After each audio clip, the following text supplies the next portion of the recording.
bahwa BGN nih seserius ini loh mengatur program makan bergizi gratis ini. Pers juga bisa berperan serta untuk Mhm. memberikan info-info ya, dari daerah-daerah terpencil lah ya, Iya. yang mungkin tidak terjangkau oleh, kita gitu. Akan dihasilkan sudah siap untuk aman untuk dikonsumsi. Ya kita terus, mengawasi tentunya agar program yang sudah dicanangkan dengan baik ini bisa berjalan lancar, bisa berjalan sesuai dengan, harapan dan cita-cita dari Presiden kita Pak Prabowo.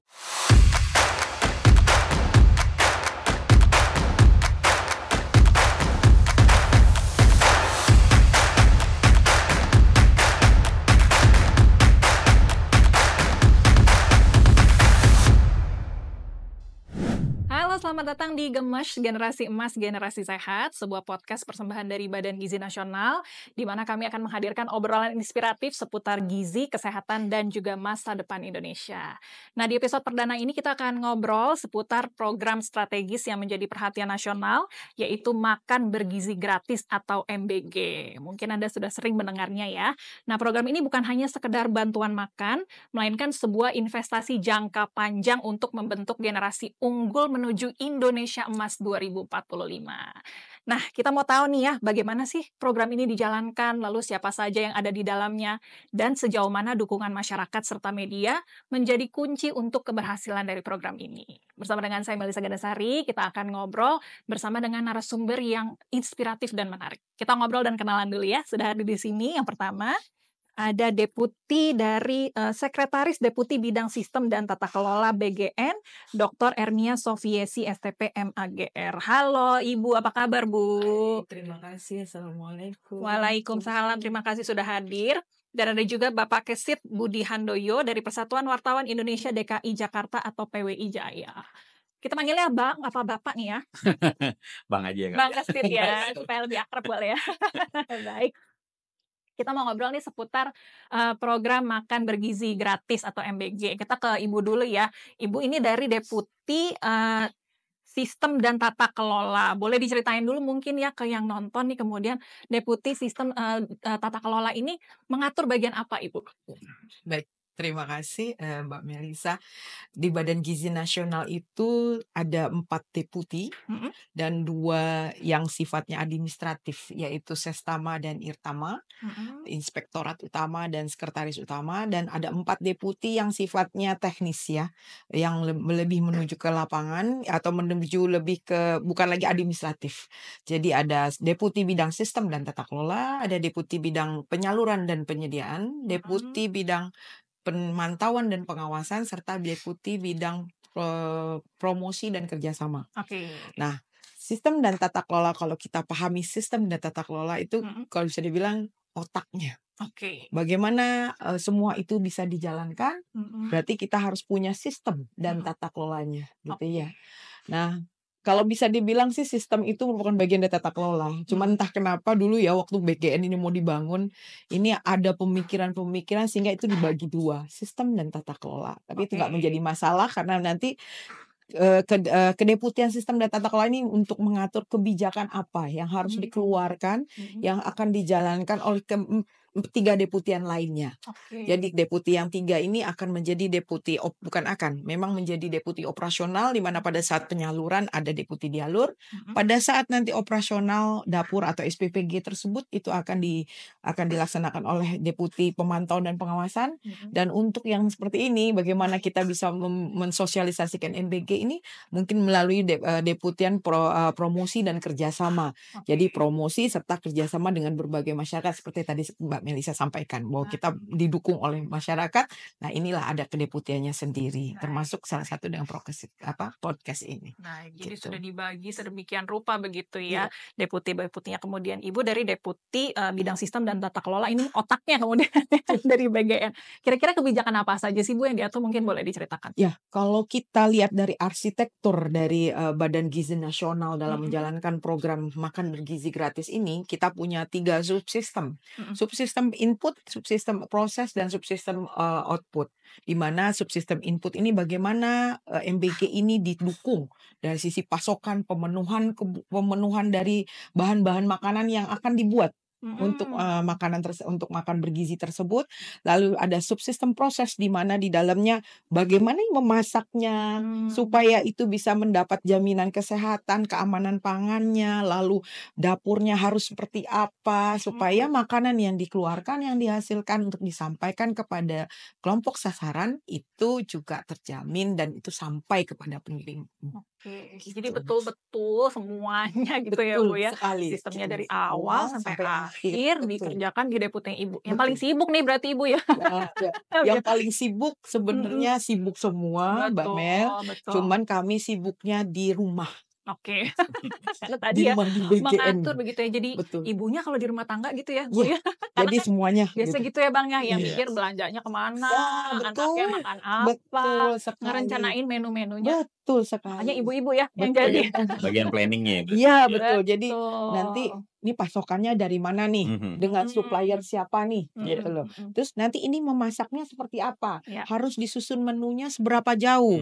Berapa? Oh, satu bulan. Nah, menunya harusnya sesuai dengan angka kecukupan gizi kelompok sasaran yang menerimanya. Kalau anak TK menunya beda sama anak SD. Menunya beda dengan, bukan menunya beda, maaf. Angka kecukupan gizinya yang berbeda. Jadi kalau misalnya anak SMA ayamnya 2, tidak mungkin dong anak TK ayamnya 2. Berarti kan sesuai dengan porsinya seperti Mbak. Iya betul. Jadi ibu rumah tangganya ya gitu Iya, ya. Ibunya yang mikirin tuh ya belanjanya, makanannya betul anaknya sekali. cukup atau enggak nih kebutuhan Betul. gizinya. Rantangnya sesuai nggak ya? Betul, Itu ibunya yang betul, mikirin. betul. Di sistem data Saya ke teknologi. Bang Kesit dulu ya, Iya. Bu ya. Ini kan berarti ada banyak deputi, ada banyak yang harus diinformasikan juga ke masyarakat begitu ya. Peran media sendiri kemudian gimana nih Bang supaya masyarakat nih bisa tersampaikan dengan baik bahwa BGN nih seserius ini loh mengatur program makan bergizi gratis ini. Iya, sebenarnya kalau kita bicara media ya, literasi soal makanan bergizi itu sudah cukup banyak ya, sangat banyak mungkin ya. Betul. Hampir di setiap media itu pasti ada ulasan-ulasan yang terkait dengan menu bergizi itu seperti apa. Cuma kan ketika ada program makan bergizi gratis ini kan sesuatu yang baru nih buat media begitu ya. Jadi memang buat teman-teman media sendiri saya pikir yang paling penting saat ini adalah bagaimana kemudian ikut mensosialisasikan itu. Cuma memang nggak gampang ya. Artinya kalau sekedar mensosialisasikan bahwa ini ada program makan bergizi gratis untuk anak usia sekolah dan ibu hamil, itu it's okay, gampang gitu ya. Tapi bagaimana kemudian detail-detail itu yang harus disampaikan kepada masyarakat. Karena ini kan program baru, ya butuh spesifikasi, butuh masyarakat itu perlu apa sih sebenarnya makan bergizi gratis itu yang dicanangkan oleh pemerintah, khususnya di pemerintahan Pak Prabowo ini. Seperti apa gitu, mekanismenya apa, dan sasarannya apa begitu. Kenapa sih kemudian harus ada MBG, kira-kira kan seperti itu ya. Tapi kepada masyarakat juga memang edukasi terhadap ini loh yang dimaksud dengan makan bergizi gratis. Tadi dikatakan bahwa kalau anak SD mungkin cukup makan 1 potong ayam, tapi untuk anak SMP kan SMP SMA beda lagi Pak. atau menu di Jawa dengan menu di Sumatera mungkin berbeda. Betul. Ya. Jadi sosialisasi seperti inilah yang menurut saya itu dibutuhkan oleh teman-teman media sehingga sampai nanti sasaran yang diinginkan tuh seperti apa begitu ya. Jadi ya lagi-lagi mungkin kerjasama dengan BGN ya Bu ya, untuk kemudian bagaimana mensosialisasikan program MBG ini sampai betul-betul dapat diterima oleh masyarakat. Itu yang menurut saya pada saat ini yang paling penting. Kalau soal ulasan-ulasan mengenai makanan apa aja sih yang gizinya bagus gitu, atau porsinya seberapa besar sih itu udah banyak begitu. Tapi khusus yang ini menurut saya memang perlu ada edukasi lagi buat teman-teman media. Betul. Supaya tadi tersampaikan dengan baik pada akhirnya ya, mengingat pentingnya karena ini tadi bukan hanya bantuan makan tapi ya ini investasi jangka panjang untuk anak-anak kita nanti ke depannya. Saya kembali ke Ibu ya Bu. Ini kan berarti tadi penerimanya murid SD, SMP, SMA, dan ibu hamil pada akhirnya ya. Kita ada 5 apa 6 ya kelompok ya sasaran. Jadi ada ibu hamil, ibu menyusui, balita. Lalu anak siswa itu dari mulai kelompok bermain sampai SMA. Dan itu yang sederajat. Baik. MTS, Iya. Oke. MA, MS seperti itu, Baik, baik. sampai SLB. Baik. Jadi ini kan cakupannya luas sekali ya. Kelompok umurnya saja berbeda jauh tuh ya, Betul, dari yang betul. masih balita sampai yang menyusui tadi Gitu. kemudian. Ini berarti data menjadi sangat penting karena tadi Betul kan sekali. harus memastikan kecukupan gizinya cukup. Tadi di daerah yang berbeda juga berbeda kemudian. Seperti apa pendekatan berbasis data yang digunakan tadi untuk perumasan kebijakannya? Karena di Ibu ya Iya, tadi ya, betul. bagaimana merumuskan kebijakan-kebijakannya. Jadi gini, BGN itu tidak bisa berdiri sendiri. Kita harus saling bersinergi antar instansi. Kelompok sasaran yang ada di kita ini kan sebenarnya bukan punyanya BGN ya Pak, gitu loh. Sebenarnya kan kelompok sasaran ini ada yang punya sebenarnya. Ya. Datanya tuh ada, yaitu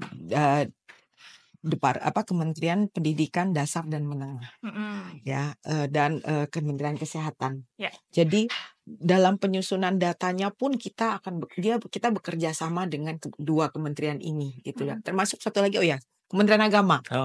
Karena data santri itu berbeda, tidak ada di departemen atau di Kementerian Pendidikan dan Dasar dan Menengah. Ya. Nah, dari mereka ini kita merampung semua data, termasuk juga kita tidak hanya pada data penerima, tapi data mitra yang bekerja sama-sama kita pun kita coba rengkuh, yaitu data yayasan ya, atau pada saat yayasan tersebut mengajukan, karena kita akan bermitranya dengan yayasan ya, penerima bantuan kita tuh yayasan sebenarnya.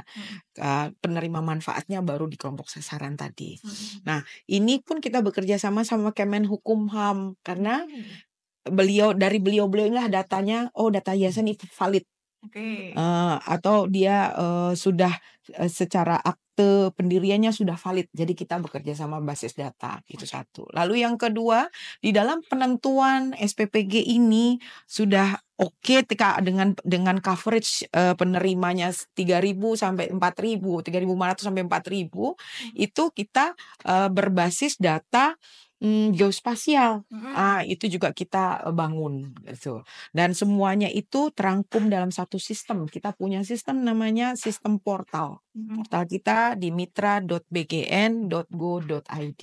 Jadi siapapun ingin berperan serta di sana, ayo ikut untuk membangun SPPG, Satuan Pelayanan Pemenuhan Gizi, untuk bisa bersama-sama BGN menciptakan satu perubahan lah untuk anak-anak kita ke depan. Demikian. Lintas kementerian ternyata ya banyak sekali data yang harus dirangkum. Kemudian kita kan tahu nih ya, data ini kemudian jadi penting karena jangan sampai misalnya makanan yang disiapkan kebanyakan, sedangkan data siswanya berubah. Tadi untuk mencocokkannya akhirnya bagaimana tuh Bu kemudian? Gini, kita di setiap SPPG itu sudah punya standar menu. Angka kecukupan gizinya sudah dihitung oleh ahli gizi. Dari ahli gizi ini dia akan mengkonversi ke jumlah berapa kebutuhan pasokan yang dibutuhkan. Nah, itulah yang akan dibeli oleh kepala SPPG bersama mitra untuk untuk mewujudkan menu yang tadi yang sudah disusun. Gitu. Baik. Jadi ya persis deh ya kayak belanja di rumah ya Bu. Anggota rumahnya berapa, baru disiapin nih ya kira-kira ada yang SD, ada yang SMA anaknya, ini ayamnya jadi butuhnya segini, bapaknya lebih banyak lagi kebutuhan proteinnya misalnya begitu ya. Jadi disiapkan. Ini berarti anggotanya ada dari ahli gizi juga kah yang menghitung atau seperti itu? Jadi gini, satu SPPG itu harus berisi 3 yang utama. 1 kepala SPPG, 2 ahli gizi, ketiga ahli akuntan. Nah, 3 ini dibantu oleh 47 orang karyawan relawan yang ini merupakan tanggung jawab dari mitra. Yang 3 orang ini merupakan tanggung jawab BGN yang menjadi stafnya BGN di masing-masing SPPG. Baik. Jadi sudah dipastikan tadi ya betul-betul bukan hanya ahli gizi tapi ada ahli akuntannya juga. Betul. Karena berhubungan sama belanja ya. Betul. Baik. Ini kan informasinya penting nih ya, Wasit ya. Karena tadi terkait gizi, tadi kan perlu diinformasikan tentunya bagaimana mungkin ada perbedaan ya. Jangan nanti jadi iri-irian nih. Kenapa yang anak SD dapetnya 1, anak SMA dapat ayamnya 2 misalnya tadi gitu kan. Sejauh apa kemudian media ini harus berperan supaya informasi-informasi yang semacam ini tuh tersampaikan dengan baik. Iya, tadi saya katakan bahwa, sebenarnya sasarannya apa, kan itu sebenarnya yang harus disosialisasikan gitu. Kalau kita bicara, soal pemberitaan, ya pemberitaan itu kan bermacam-macam ya. Kalau selama ini mungkin yang, sempat kita dengar misalnya, "Oh ada problem di sana terkait dengan, kegiatan, MBG ini." Misalnya ada yang tidak mendapatkan, makanan atau ternyata menunya ternyata tidak sesuai, kan begitu. Tapi kalau kita mau bicara secara keseluruhan ya, yang lebih, komprehensif, saya pikir memang, yang paling penting lagi-lagi adalah bagaimana kemudian, program dari MBG ini bisa tersosialisasi dengan, baik sampai ke masyarakat. Karena masyarakat juga, menurut saya juga perlu tahu gitu loh ya, bukan hanya persoalan-persoalan yang muncul di permukaan aja, tapi juga bagaimana kemudian, masyarakat juga bisa menyelami bahwa ini loh, oh ternyata di dalam program, MBG ini bukan cuma satu sosok aja yang muncul begitu ya, tapi juga misalnya tadi ada akuntannya, ya kan, kemudian ada ahli gizinya itu sudah pasti gitu. Bagaimana kemudian, pembagiannya, ini kan menurut saya juga, perlu juga diketahui oleh, masyarakat gitu. Jadi jangan hanya sekadar bahwa kemudian pers nanti seolah-olah hanya ini kok yang dimunculkan pemberitaannya yang jelek-jelek aja sih kan. Sebenarnya kan bukan itu gitu. Ketika ada, persoalan, ya pers juga tidak boleh menutup mata kan begitu. Kita juga harus, berbicara, objektif karena kalau lagi-lagi kalau kita bicara tentang, peran pers ya, berdasarkan, Undang-Undang Nomor 40 Tahun 99 tentang pers gitu. Salah satu, fungsi dari pers adalah bagaimana kemudian ya, ini kan seperti menjembatani keinginan masyarakat ya, memenuhi hak-hak masyarakat untuk tahu ya informasi. Selain juga sebagai pemberi informasi, media juga kan berperan untuk pendidikan, hiburan, dan kontrol sosial gitu ya. Nah, kalau kita tadi bicara soal, MBG, bicara soal, BGN, ini kan masuk dalam, eee, media yang punya kewajiban untuk mengetahui, memberikan edukasi kepada masyarakat, lebih kepada pendidikan. Jadi kita juga punya kewajiban ya, media punya kewajiban untuk menginformasikan, hal-hal tersebut gitu. Jadi tidak cuma sekedar pemberitaannya saja yang muncul di masyarakat gitu kan. Karena kan ada istilah bahwa, the bad news is good news gitu ya. Menurut saya, iya ini masih masih, boleh berlaku, tapi sebenarnya yang paling penting adalah bagaimana kemudian pers ikut, berperan terhadap sebuah program, nasional yang memang tujuannya sangat baik bagi, generasi muda Indonesia ke depan. Jadi hal-hal ya, detil-detil terkait dengan program ini saya pikir juga itu harus harus terus-menerus disosialisasikan sehingga nanti masyarakat tahu, oh seperti ini loh ternyata program yang dimaksud dengan MBG gitu. Karena kan memang programnya baru ya Bu ya, masih banyak yang harus diketahui, masih banyak yang harus diulik masyarakat. Mungkin cuma taunya makan aja gitu ya, dikasih makanan gitu di sekolah. Padahal kan ada banyak sekali ternyata yang harus diketahui. Tadi ternyata menunya beda, ternyata gizinya udah dihitung. Itu aja mungkin Anda jangan-jangan nggak tahu juga ya. Iya, dan juga yang paling penting menurut saya juga pers juga bisa berperan serta untuk memberikan info-info ya, dari daerah-daerah terpencil lah ya, yang mungkin tidak terjangkau oleh, kita gitu, untuk kemudian dapat memberikan informasi juga bahwa kebutuhan yang, diperlukan oleh sebuah daerah ini adalah ini, gitu kan, masyarakatnya seperti ini. Saya pikir itu juga, sangat penting untuk memberikan masukan kepada, program ini. Betul, karena tadi menarik tuh ya mengenai kontur wilayah, mengenai, adat istiadat atau kebiasaan makan satu wilayah itu kan beda-beda ya Bu ya, itu ngatur menunya, menyusun menunya tuh pusing juga tuh. Boleh cerita nggak Bu mungkin pengalamannya Sebenarnya seperti apa? menjadi cerita menarik sendiri. Karena begitu kita menyusun menu itu ada di Jawa dengan menu di Sumatera, itu akan akan berbeda. Betul. Walaupun kadar misalnya anak umur 7 tahun di Sumatera dengan anak umur 7 tahun di Jawa itu sama AKG-nya. Tetapi bagaimana mereka bisa menarik itu menjadi suatu hal yang bisa dimakan mereka dengan nikmat. Kadang-kadang kan yang namanya sehat kalau kita senang bahagia ya Pak ya. Jadi kalau kita pernah punya pengalaman di Jawa dikasihlah belado, nggak dimakan, Pedas ya. pedes. Tapi begitu di Padang, Wah itu yang dicari justru. kita kasih ayam kecap, Nggak mau. itu 50% Tidak mau. kembali. Oke. kembali makanan itu. Jadi memang kearifan lokal kembali kita Iya. buat. Betul, Di betul. Makassar mungkin orangnya banyak suka ikan, Mhm. diberi ayam kembali. Betul, Di betul. Palembang sukanya ikan, Mhm. kita kasih ayam kembali. Mhm. Jadi itulah kearifan lokal yang kita memang butuh untuk saya kembangkan. Iya. Nah, ini juga yang tadi yang dibilang Mbak Melisa, tidak hanya sebagai target program, tapi Betul. sebagai juga edukasi. Kenapa anak-anak jadi tahu, oh saya tuh harus makannya harus ini gitu loh, bukan seperti yang lain gitu loh. Karena Pak Kepala Badan sempat bilang seperti ini. Menurut penelitian Pak Kepala Badan dapat hasil penelitian Bapak Mhm. izin bahwa hampir 90% anak Indonesia tuh nggak ngerti makan sehat. Oke. Justru yang daerah-daerah yang bukan di kota, Mhm. kan kalau kita lihat paginya tuh makannya nasi, Mhm. mie, Mhm. bala-bala. Adakah yang Karbo nah itu dia Mbak. Jadi Mhm. disitulah kita berusaha mengenalkan kepada anak-anak, Mhm. oh makanan sehat tuh begini. Iya. Nah, yang kita harapkan begitu dia makan sehat, dia tahu begini, dia ngomong ke orang tuanya. Iya. Itulah ada edukasi di situ. Saya makan di sekolahnya makan ini.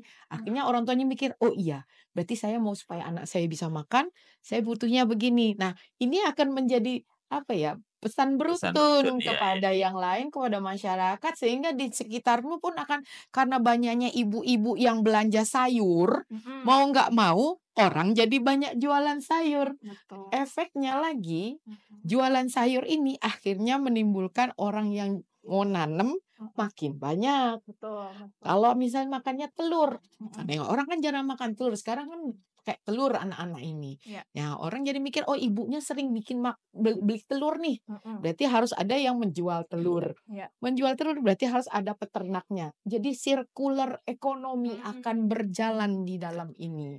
Nah, ini yang ingin dicapai oleh Presiden. Mhm. Bahwa pergerakan ekonomi tidak bergerak di luar, tetapi berada di sekitaran dari SPPG ini, dari MBG ini, memberikan pengaruh bagus gitu loh.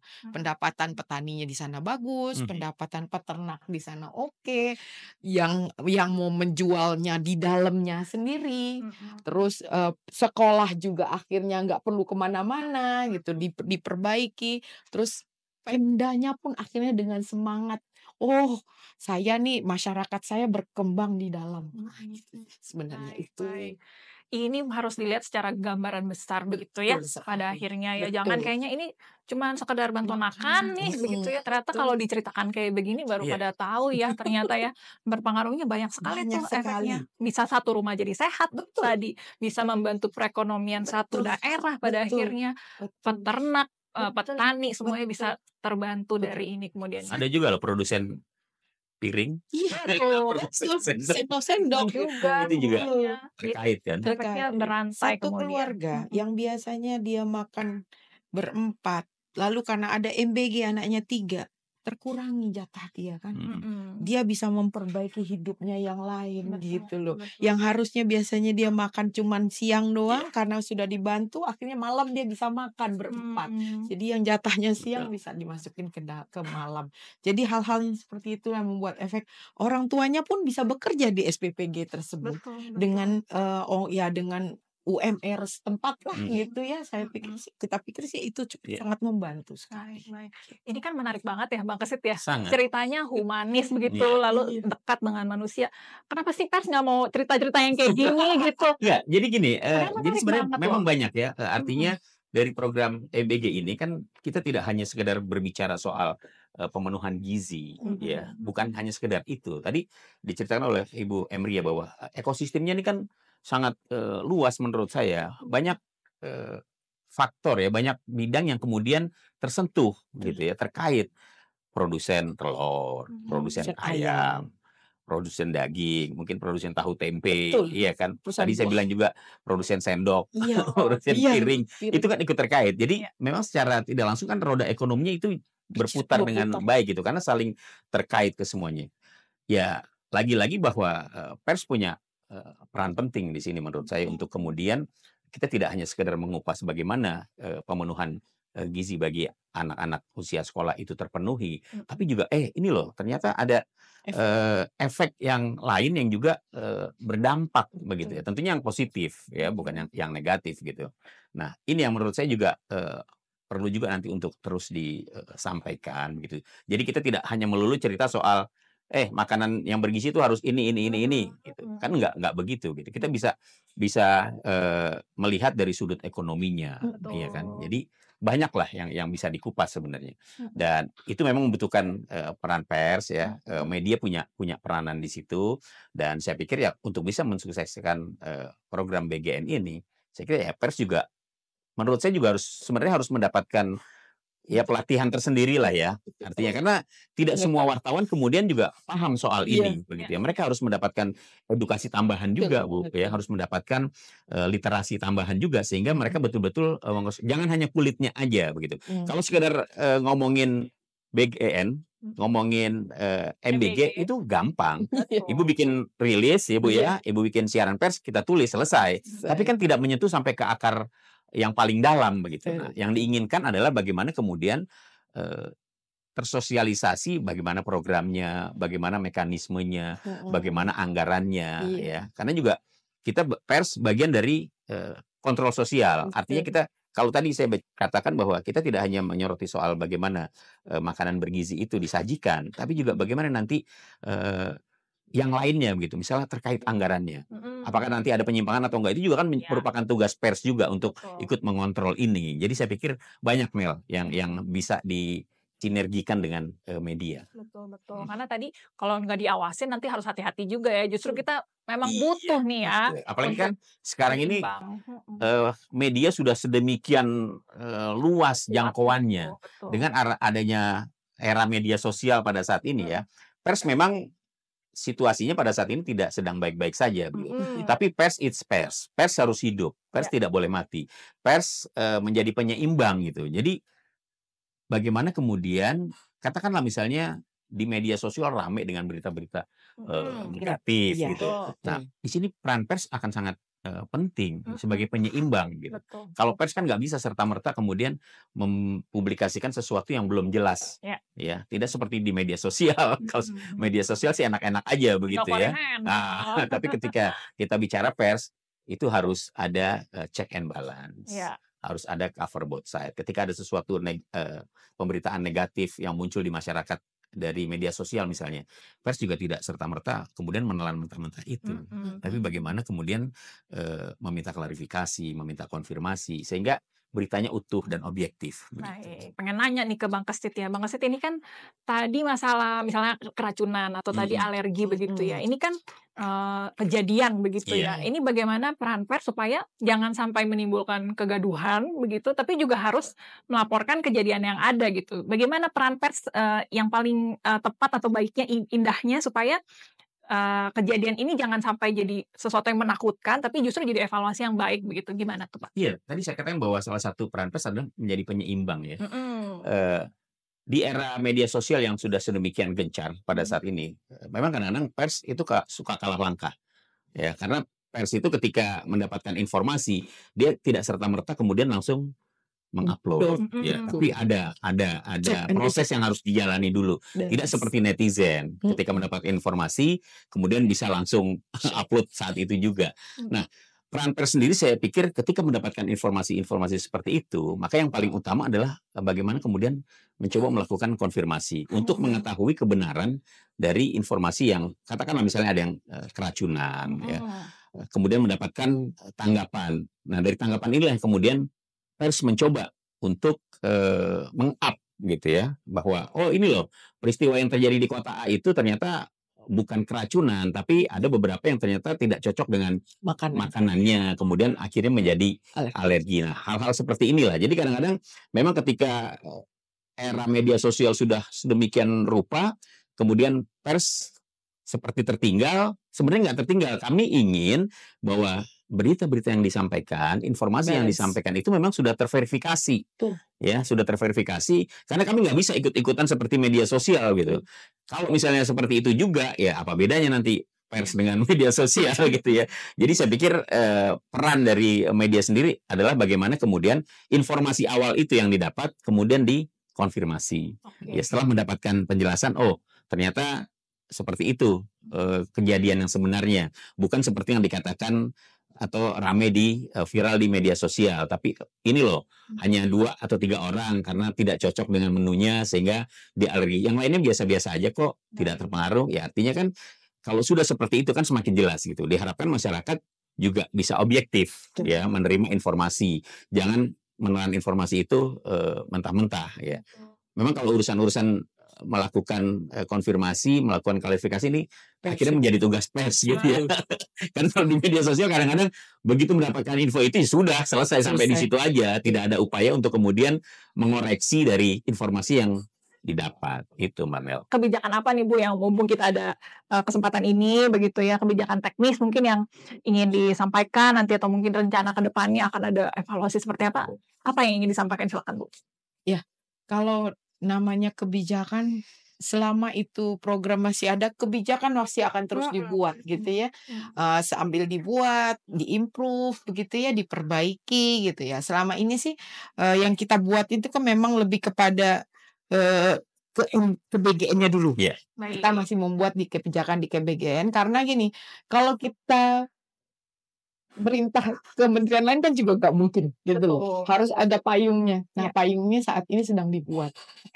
Misalnya kita mau minta tolong sama Kementerian Desa. Kementerian Desa minta tolong dong bikin seperti ini atau Kemendagri aja. Kemendagri ini mau dibangun SPPG sekian ribu gitu. Nah, kami tuh masih kemarin ini kami menunggu bagaimana Pak Mendagri meminta kepada kepala daerah untuk menyediakan lahannya agar kita bisa bangunkan SPPG di sana. Itu kita tunggu dulu.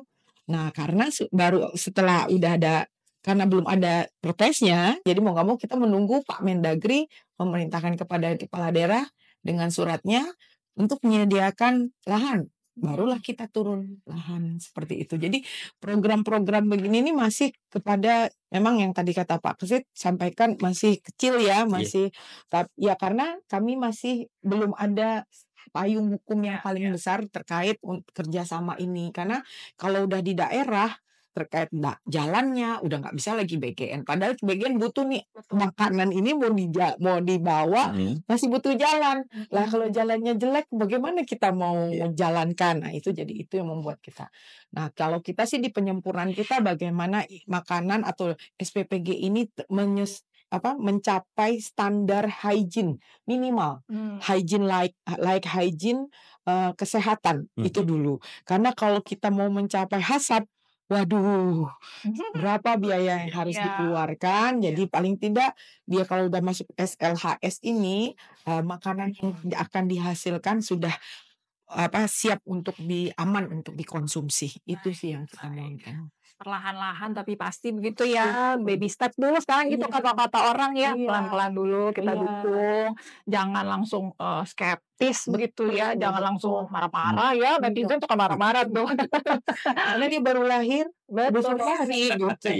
Tapi kita memang perlu dukungan banyak pihak tadi ya, kementeriannya saja yang terkait sangat banyak, kemudian tadi penerimanya juga begitu banyak sekali sehingga kita sebagai masyarakat ayo deh didukung ya dengan juga dukungan dari pers. Mungkin dari Bang Kesit ada masukan atau apa yang ingin disampaikan kalau dari pihak insan pers? Iya, pada prinsipnya sih pers gitu ya tentu memberikan dukungan penuh terhadap program ini karena ini kan program nasional, program yang tentu saja arahnya ini kan sangat jauh ke depan nanti bagaimana menyiapkan generasi-generasi emas Indonesia supaya bisa bersaing kan begitu. Sekarang ada program MBG yang waktu di zaman saya nggak pernah ada itu. Gitu kan.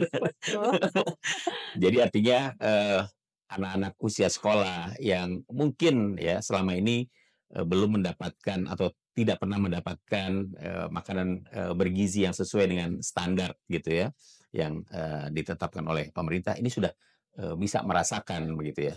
Kalau zaman dulu nggak ada itu kita dapat makan gitu. Susu pernah. Dulu zaman saya dulu pernah dapat susu itu pun juga tidak setiap hari kan begitu. Jadi kita hanya dapat 5 sempurnanya aja, 4 sehatnya kita dapat di rumah gitu. Kita nggak pernah dapat. Kalau saya dulu mungkin agak beruntung karena dulu orang tua saya itu bisnisnya catering. Jadi hampir setiap hari saya lihat daging, saya lihat ayam, saya lihat tahu, saya lihat tempe. Kayak ibu lah ya, ibunya bagus.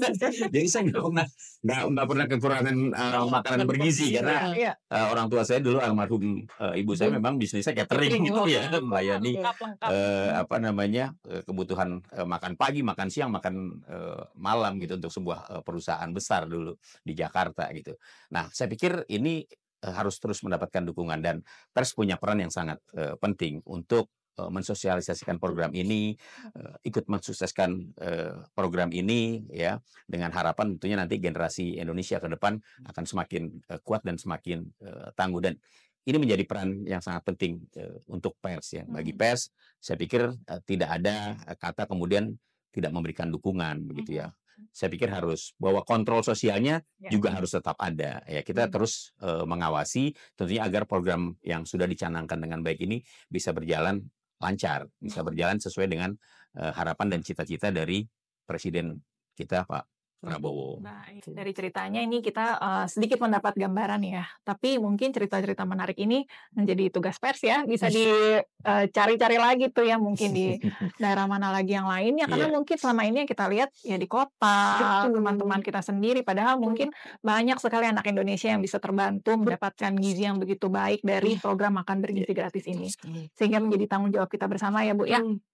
Semoga semua kementerian tadi bisa bekerja sama dengan baik, tugas pers bisa memberitakan dengan berimbang, dan kita sebagai masyarakat bisa mendukung dengan baik sehingga anak-anak kita tadi ya bisa mendapatkan kesehatan yang baik, gizi yang baik tadi menuju Indonesia Emas 2045. Terima kasih banyak Mas Ucit dan juga Ibu Emria. Selamat bertugas ya Bu ya. Terima kasih Bu. Semangat selalu supaya bisa menyejahterakan dan bisa menyehatkan anak-anak kita ke depannya. Terima kasih banyak. Baik. Terima kasih juga bagi Anda yang juga sudah menonton episode kita di Gemes hari ini, Generasi Sehat, Generasi Emas.